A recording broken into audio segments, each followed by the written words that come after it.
Morning, folks. It's actually afternoon. We already had lunch. I came down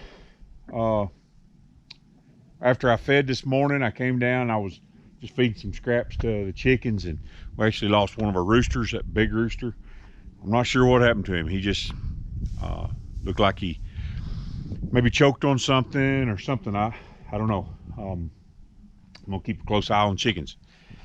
That sort of thing happens sometimes when you own animals, particularly in chickens. I don't know how old he was. Some of these chickens, they're bred to be meat chickens, and they tend to get too big and they can't breathe, and then they take and they pass. So it went from 50s and 60s, and now it's 85 degrees. So last night it got down in the 30s, and I swear as soon as the sun come up, boom, it was hot. We had to open doors, windows, and everything. So anytime you have a weather change, sometimes it can adversely affect animals, particularly if they've been having problems. Today I'm gonna be working horses. I've got Blaze over here. He is gaining some weight. He looks better than he did. He's still kind of thin, but I'm gonna be working him, getting some weight on him, just getting some muscle on him, working him. It's gonna do him some good. And I gotta clean out his pen, and then I'm gonna be working the mare and the other colt. I'm gonna take you along for it. Today's all about horses. After it cools off this afternoon, I'll be out there digging post holes. So come along with me.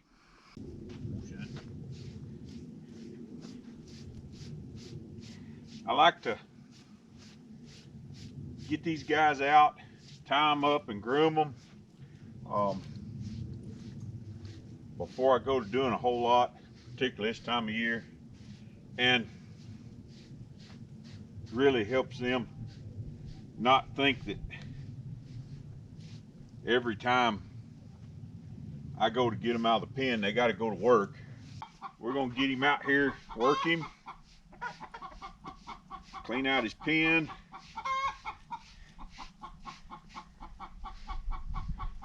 try to get him slicked off. He's done better since we put him, been a few weeks since we put him in there by himself, and he seems to be doing better. But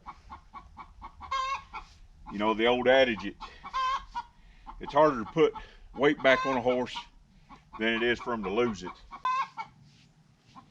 I'm kind of a minimalist. I don't get in a hurry. A lot of times people will see a horse. I try to make changes slow. Quick changes are never, never have good outcomes, because if you change their diet too quick, you can cause other problems. A lot of people will try to start throwing stuff at them, try to get them to gain weight, and I just gradually increase it. And you know, the winter was hard here, but he never had an issue with the winters before, until he got sick.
Okay guys, what I got here is a little obstacle course, a couple logs and some tires.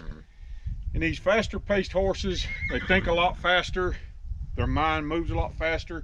And I've had him on trails and I've done some packing with him, but he really gets caught up in when you ask him to go through something he's scared of. And what these tires here will do is just make a horse think about where he's putting his feet. The goal here is not to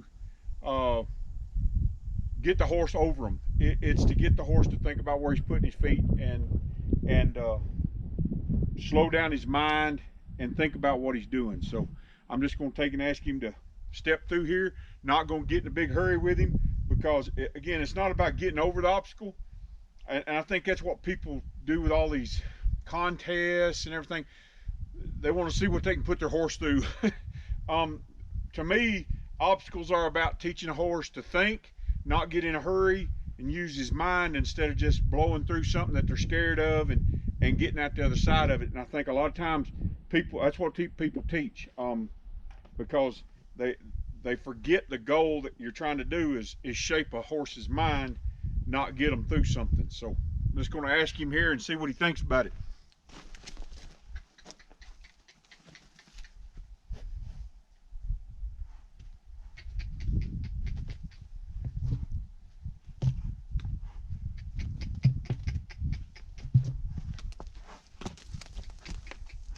Again, I'm not putting, see there he went through it, but I'm not wanting him to just blow through it.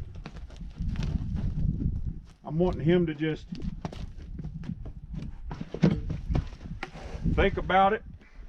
And if he hits one of them, it flops up on him, that's good. I want him just to think about it here.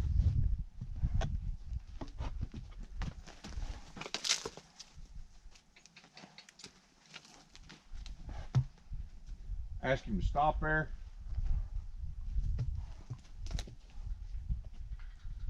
If he gets his foot hung on one, that's okay. There you go, good boy. I'd rather something like that happen and expose him to him getting his foot hung on something than for me to be on him and that happen, because that can cause a real wreck. And I've already had a lead rope up and under his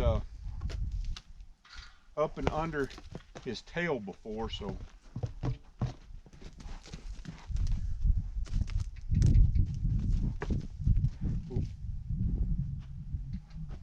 this really helps govern the whoa and go.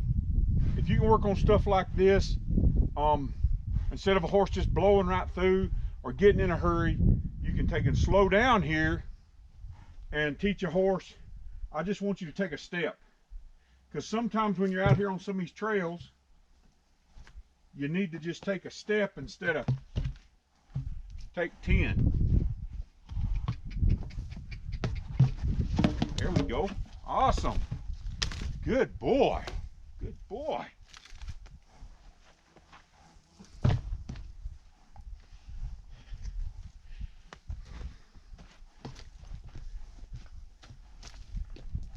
I'm going to kind of be in front of him here. Just ask him to step through here. See, he's having to step between, he's having to step through. There. Boy, he really used his mind there. And instead of getting trapped, he stepped over. Really like that. There you go. There you go. There you go. Good boy. Good lad. Let's try this side. We'll come up here. Good.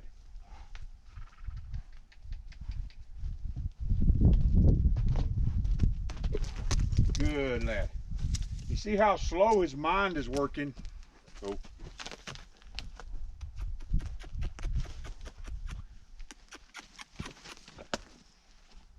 How slow his mind is working here.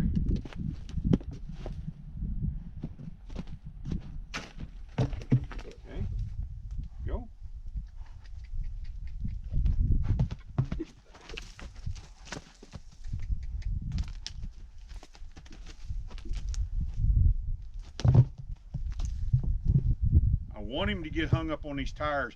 I want him to stand them. I want him to figure out that if he gets hung up, it's not the end of the world. And tires work really good. They really don't have any sharp edges on them. There we go. Right there's a good place. I want him to be comfortable there.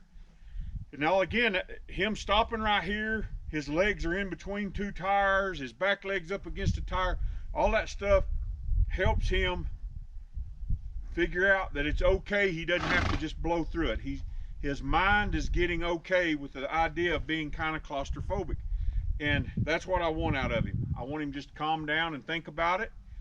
Because any situation you're in, if you can remain calm and your horse can remain calm and not get worried about branches between their legs or ropes tangled around, then you can get out of it. If nothing else, you can get off the horse and cut him loose and help. But if they're excited and they're just blowing through and they get tangled up, then their mind is already in a flight mode.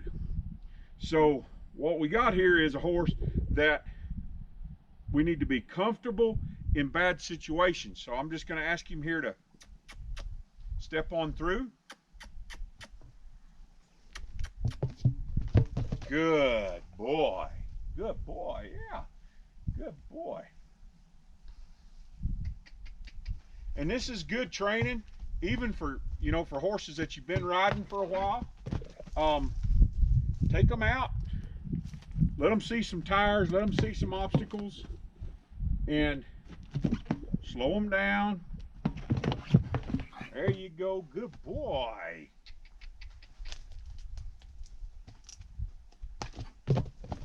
Right there. Let's just stay right there a minute. Yeah. Good boy. You're doing good, Sean. Let him be confident right there. All right. Yeah. Oh, right there. Oh, right there. There you go. Good. Good lad. He's a good boy. Good boy. All right, let's try it again.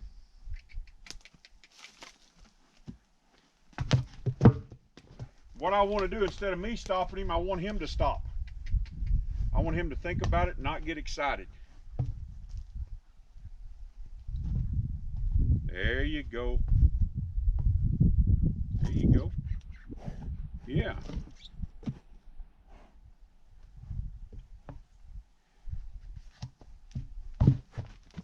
Good lad. Good lad. All right, now.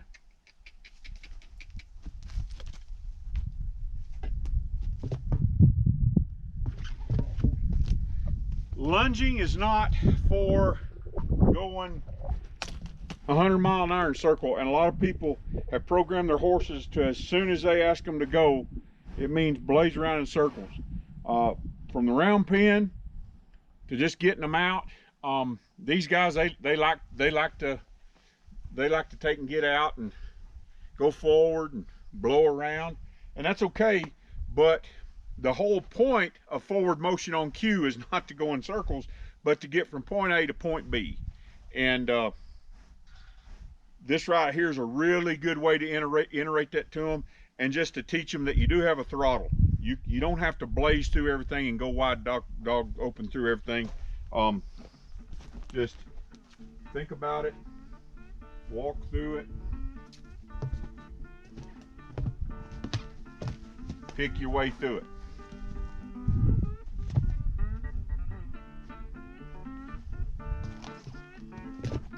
Good boy. Super proud of him. Alrighty, folks, we're here at the end of a long day training horses and doing what we do. Remember, if you don't know which way to go in this life, commit your ways unto the Lord. Trust also in Him, and He'll bring it to pass. We'll see you later.